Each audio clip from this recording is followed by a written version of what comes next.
มื้อนี้เพชรจะพามาล้างหน้าด้วยเซตทำความสะอาดของจันทร์สว่างเนาะก็คือ cleansing ตัวนี้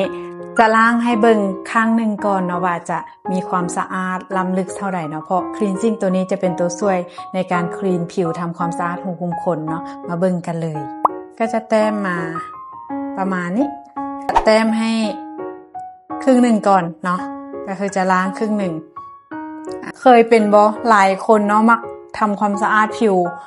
สะอาดสินะมันก็จะเฮ็ดให้เป็นสิวอุดตันได้ง่ายแล้วก็เป็นทั้งสิวเซียนสิวหน้ามันเนาะเฮ็ดให้เป็นสิวอุดตันแล้วก็เฮ็ดให้เป็นสิวอักเสบเวลาเป็นสิวอุดตันดนๆไปแล้วก็จะเฮ็ดให้เป็นสิวอักเสบเนาะตัวนี้จะช่วยทำความสะอาดเครื่องสำอางได้ดี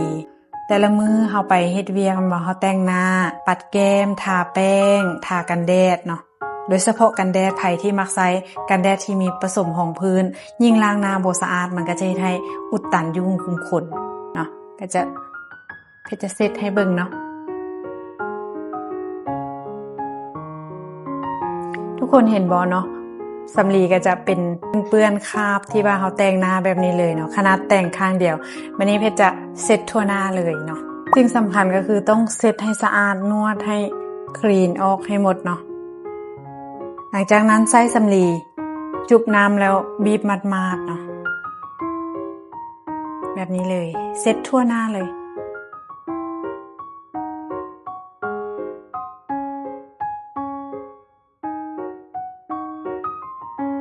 ก็จะออกเป็นคราบแบบนี้เนาะที่เฮาแต่งหน้าในระหว่างวันก็จะเป็น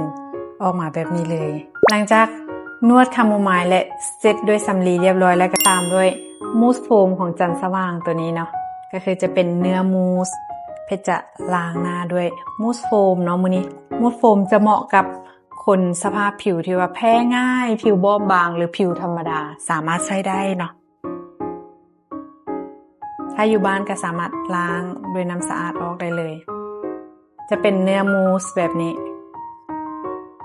นะจะอ่อนโยนต่อผิวนวดไปเลยวนเนาะนวดวนไปเลย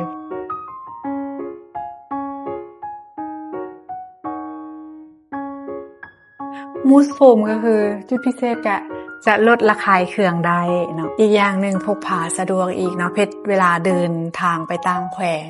สีเพชรก็จะใส่เป็นมูสโฟมเพราะว่าพกพาง่ายหลังจากนวดวนแบบนี้แล้วก็สามารถใช้พับแบบนี้ล้างออกเสร็จออกเนาะหรือว่าถ้าอยู่บ้านก็สามารถใช้มือหดน้ำได้เลยเนาะตามด้วยการล้างน้ำสะอาดได้เลยประมาณนี้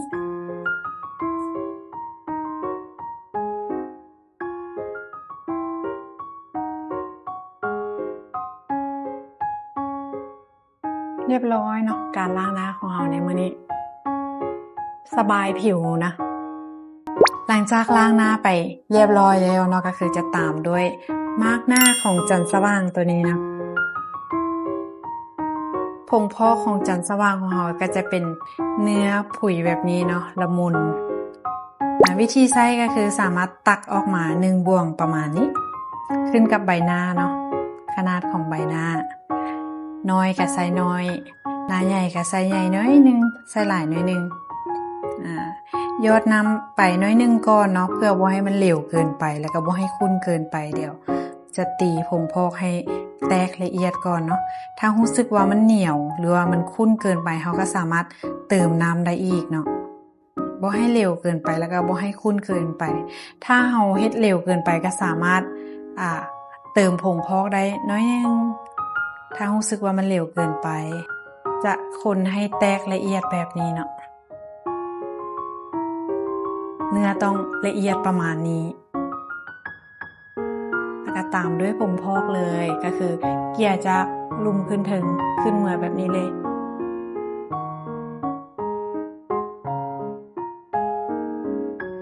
เกี่ยขึ้นเบาๆแบบนี้เลยพอกทั่วหน้าเว้นรอบดวงตาเนาะประมาณนี้เลยพอกทั่วหน้าหลังจากนั้นเราก็จะทิ้งเวลาไว้จัก15 นาทีเนาะเพื่อให้แห้งแล้วเราก็จะล้างออกด้วยน้ำสะอาดในระหว่างที่รอท่าให้ผงพอกแห้งตัวเนาะเราก็สามารถเฮ็ดเวียกอื่นได้โดยเฉพาะเพชรกับบางครั้งก็จะมา เช็คเครื่องเนาะก็คือตัวใดขาดแดในช่วงนี้เขาก็เพื่อบ่ให้เป็นการเสียเวลาก็เช็คลูกค้าเนาะว่ามีไผเข้ามาแน่สิปรึกษาปัญหาผิวหน้าสิเนาะโดยเฉพาะคือเวลาเราเฮ็ดเวียกเราก็บ่ต้องกังวลเรื่องการที่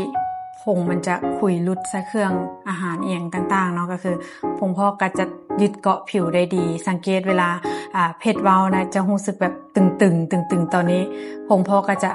ดึงหน้าของเราไว้เนาะลืมบอกไปเลยว่าผงพอกช่วยในเรื่องอย่างเนาะผงพอกก็จะช่วยในเรื่องลดความมันแล้วก็กำจัดสิวเซียนเนาะเฮ็ดให้หน้าใสแล้วก็เฮ็ดให้ผิวสว่างทั่วใบหน้าเนาะผัดสิวอ่อนๆนะ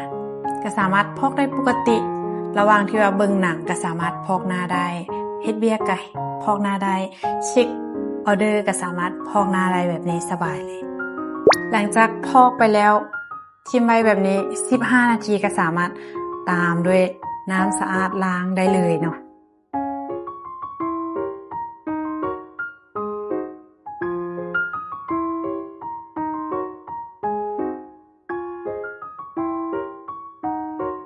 ดังนั้นก็จะได้ผิวใสแบบนี้เลยเนาะเป็นธรรมชาติเนาะช่ำๆ